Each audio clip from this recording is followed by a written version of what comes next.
Sumainyo ang Panginoon. At sumaiyo rin. Ang mabuting balita ng Panginoon ayon kay San Juan. Papuri sa iyo, Panginoon.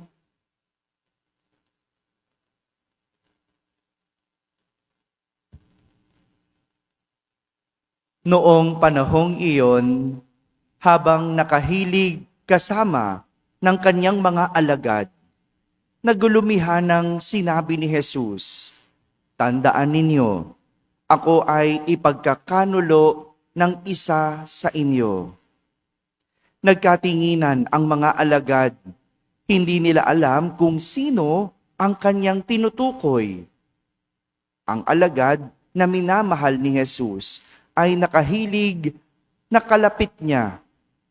Kinalabit siya ni Simon Pedro at sinabi, "Itanong mo kung sino ang tinutukoy niya."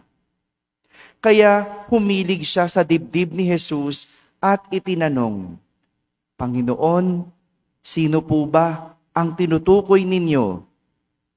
Sumagot si Jesus, "Ang ipagsasawsaw ko ng tinapay, siya na nga." At nang maisawsaw ang tinapay, ibinigay niya ito kay Judas na anak ni Simon Iscariote. Nang matanggap na ni Judas ang tinapay, si Satanas ay pumasok sa kanya. Sinabi ni Jesus, "Gawin mo na ang gagawin mo." Ngunit isa man sa mga kasalo niya ay walang nakaalam kung bakit niya sinabi ito, sapagkat si Judas ang nag-iingat ng kanilang salapi. Inakala nilang pinabibili siya ni Jesus ng kakailanganin sa pista o kaya'y pinapaglimos sa mga dukha. Nang makain na ni Judas ang tinapay, siya ay umalis. Gabi na noon, pagkaalis ni Judas, ay sinabi ni Jesus, "Ngayon ay mahahayag na ang karangalan ng anak ng tao at mahahayag din ang karangalan ng Diyos sa pamamagitan niya. At kung mahayag na ang karangalan ng Diyos, ang Diyos naman ang maghahayag ng karangalan ng anak at gagawin niya ito agad. Mga anak, kaunting panahon na lamang ninyo akong makakasama. Hahanapin ninyo ako, ngunit sinasabi ko sa inyo ngayon, ang sinasabi ko sa mga Hudyo, hindi kayo makapupunta sa paroroonan ko." "Saan po kayo pupunta, Panginoon?" tanong ni Simon Pedro. Sumagot si Jesus, "Sa paroroonan ko ay hindi ka makasusunod ngayon, ngunit susunod ka pagkatapos." "Bakit po hindi ako makasusunod sa inyo ngayon?" tanong ni Pedro. "Buhay ko may iaalay ko dahil sa inyo."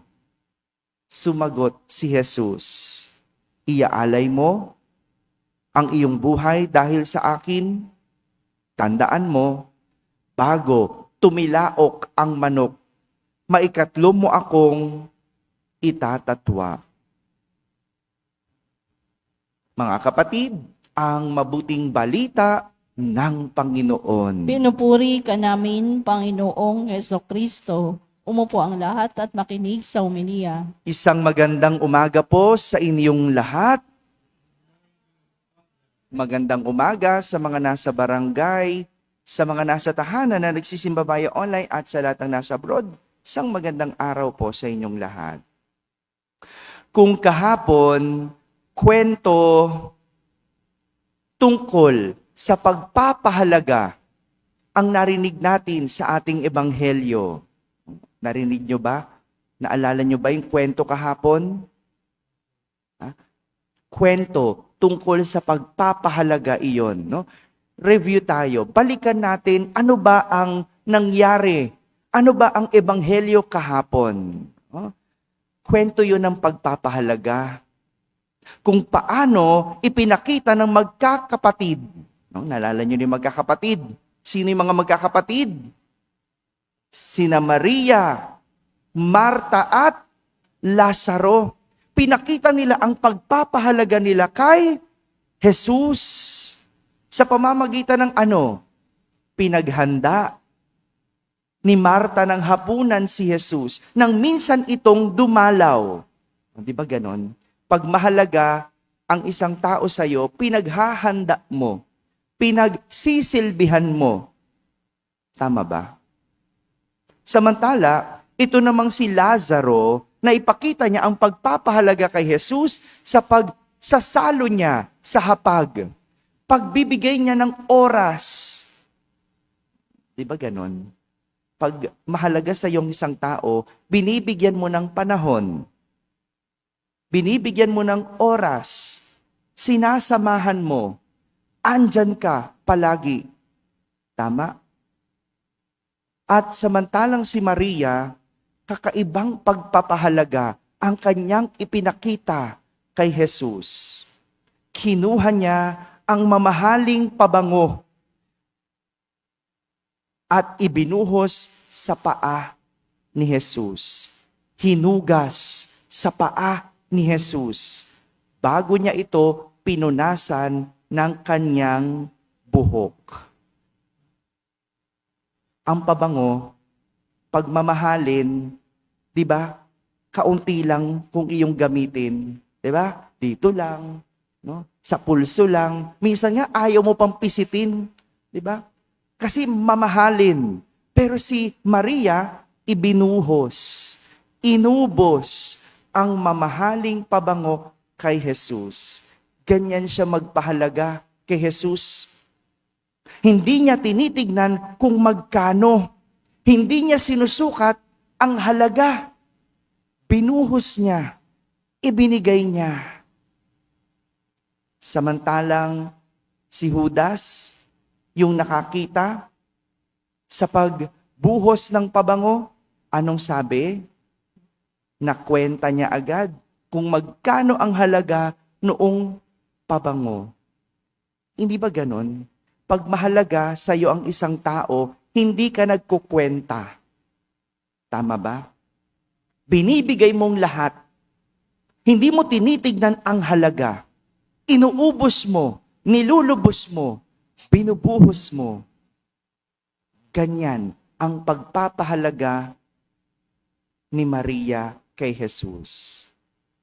Samantala, hindi lang naman ang magkakapatid ang nagpakita ng pagpapahalaga. Maging si Jesus, pinakita ang pagpapahalaga sa magkakapatid. Anong ginawa ni Jesus? Hello? Binisita sila. Pinuntahan sila. Sa dami ng ginagawa ni Jesus. Pinuntahan ang magkakapatid, binisita. Hindi ba ganyan pag mahalaga sa iyong isang tao? Binibisita mo, pinupuntahan mo, binibigyan mo ng oras. Tama. Kaya kapag hindi ka binibigyan ng oras, kapag hindi ka pinupuntahan, kapag hindi ka binibisita o kinakamusta man lang, hindi ka mahalaga dun sa tao. Hello? Maliwanag ba yon? 'Di ba? Yung ang tagal, no? Anak mo hindi ka man lang tinext. Ang dali-dali na ngayon mga musta, hindi ba? Ang dali-dali na lang ngayon magbigay ng panahon, no? Hindi mo ka kailangan pumunta eh. Tumawag ka lang. Isang pindot lang. Nagagawa ba? Hello? 'Di ba? Pag hindi ka man lang mabigyan ng panahon, hindi ka mabisita, hindi ka makamusta, walang pagpapahalaga.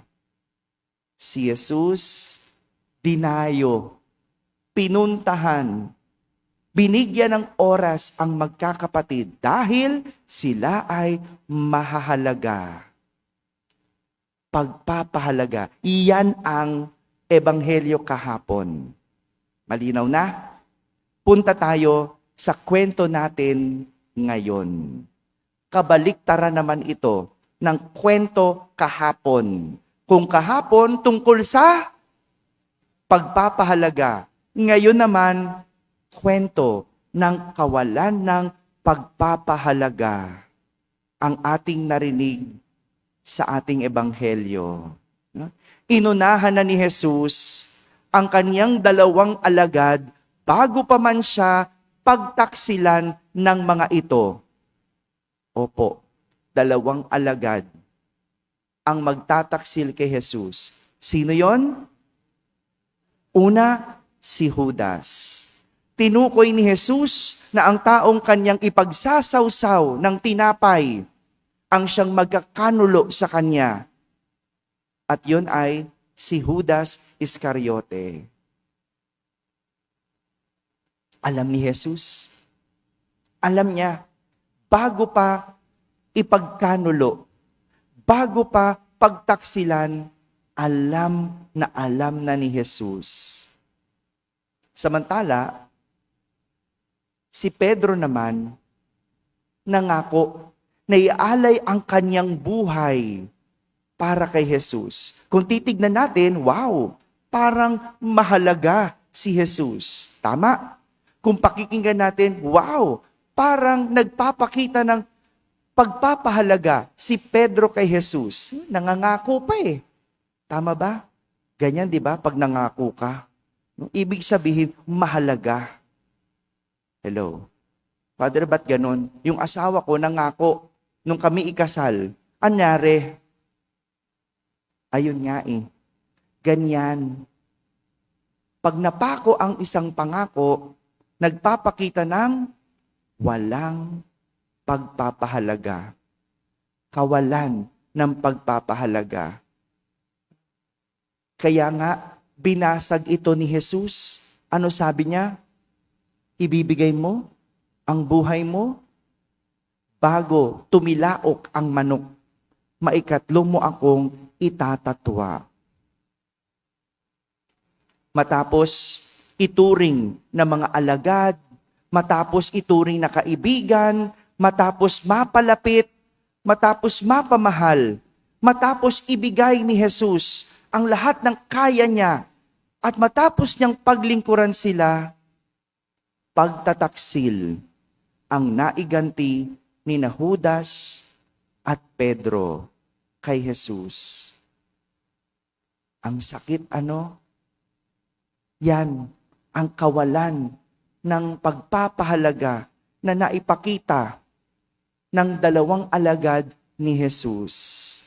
Nakalimutan nila ang nagawa ni Jesus sa kanila. Nakalimutan agad nila ang pinagsamahan nila. Nakalimutan nila ang pagkakaibigan at ang pagmamahalan nila.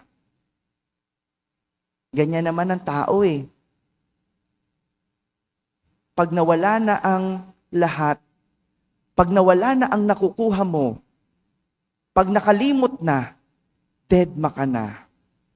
Hindi ka na kilala. Pero kahit alam lahat yan ni Jesus, kahit alam niyang siya'y pagtataksilan, kahit alam niyang siya'y ipagpapalit sa pera, kahit alam niyang paulit-ulit na itatatwa ni Pedro si Jesus hindi nagbago sa pagpapahalaga sa kanila. Pwedeng mauna nang gumanti si Jesus dahil alam niya eh. Pwedeng nauna na tumalikod sa kanila ni Jesus, si Jesus, dahil alam niya.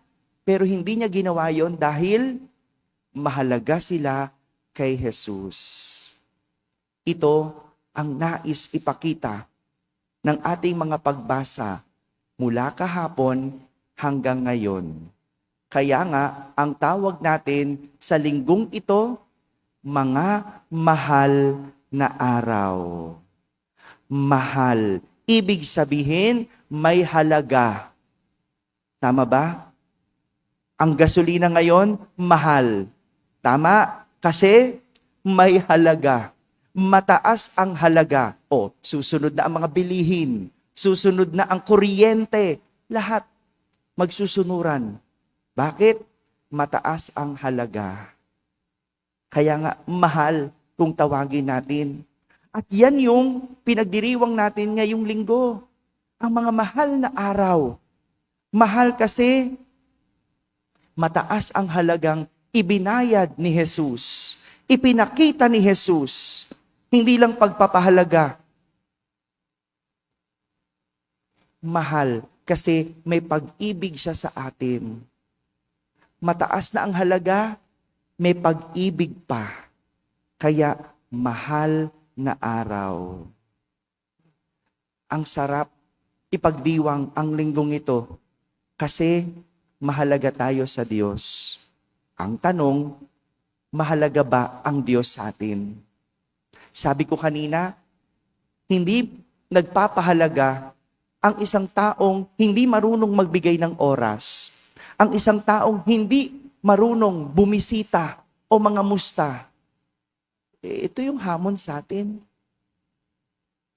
Ngayong linggo, pagdiriwang natin ang mga mahal na araw, mahal mo ba si Jesus? Pinahahalagahan mo ba si Jesus?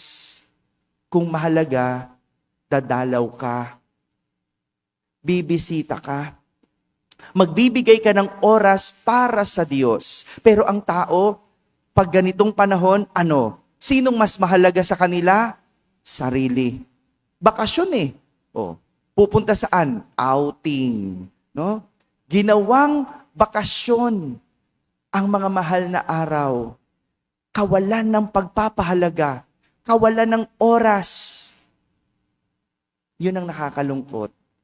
Ang tao, ang dali makalimot. Ang tao, ang dali mawalan ng pagpapahalaga. Pero mabuti na lang, mahalaga pa rin tayo sa Diyos. Mahal pa rin tayo ng Diyos. Kahit wala tayong panahon, wala tayong oras, wala tayong kayang maibigay, si Jesus, ibibigay pa rin ang kanyang buhay.